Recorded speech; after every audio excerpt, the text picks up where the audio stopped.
নমস্কার বন্ধুরা, welcome back to my channel. আজ আমি চলে এসেছি আবার একটা রেসিপির সাথে। আজ আমি বানাবো বেগুন দিয়ে লাল শাক ভাজা। গরম ভাতের সাথে খেতে এটা খুবই ভালো লাগে। আসুন দেখে নিন তাহলে কিভাবে বানাচ্ছি। আর যদি ভালো লাগে তাহলে অবশ্যই একটা লাইক করবেন। আমি ওভেনে একটা কড়াই বসিয়ে দিয়েছি। এবার আমি এর মধ্যে 1 চামচ সরিষার তেল দিয়ে দিলাম। তেলটা একটু গরম করে নেবার পর কিছুটা পরিমাণ বেগুন কেটে রেখেছিলাম, এটা আমি দিয়ে দিলাম। সামান্য পরিমাণ লবণ ও সামান্য পরিমাণ হলুদ আমি এর মধ্যে দিয়ে দিলাম। এবার আমি নাড়াচাড়া করে বেগুনটা ভেজে নেব।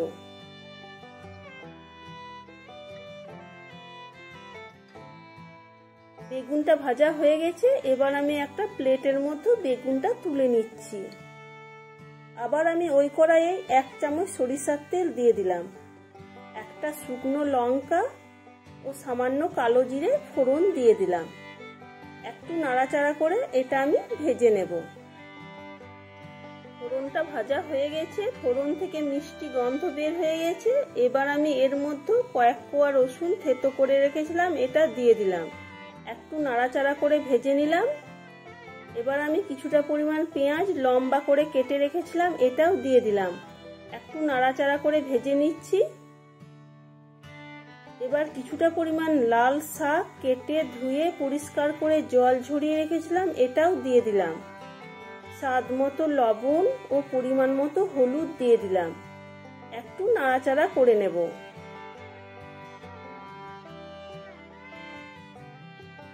এবার আমি 2 মিনিটের জন্য একটা ঢাকনা দিয়ে দিলাম। আমি আবার 2 মিনিট পর ফিরে এলাম। শাক সেদ্ধ হয়ে গেছে, একটু জল জলে ভাব আছে। এবার আমি ভেজে রাখা বেগুন এবং 2টো কাঁচা লঙ্কা দিয়ে দিলাম এবং 1/2 চামচ চিনি দিয়ে দিলাম। এবার আমি শাক এবং বেগুন একসাথে নাড়াচাড়া করে ভেজে নেব। বেগুনটাও ভালোভাবে সেদ্ধ হয়ে যাবে এবং শাকের যে জল জলে ভাবটা আছে ওটাও চলে যাবে। প্রায় 1.5 থেকে 2 মিনিট মতো আমি নাড়াচাড়া করে নিলাম। শাকেরও জল জলে ভাবটা চলে গেছে, ভাজা ভাজা হয়ে গেছে।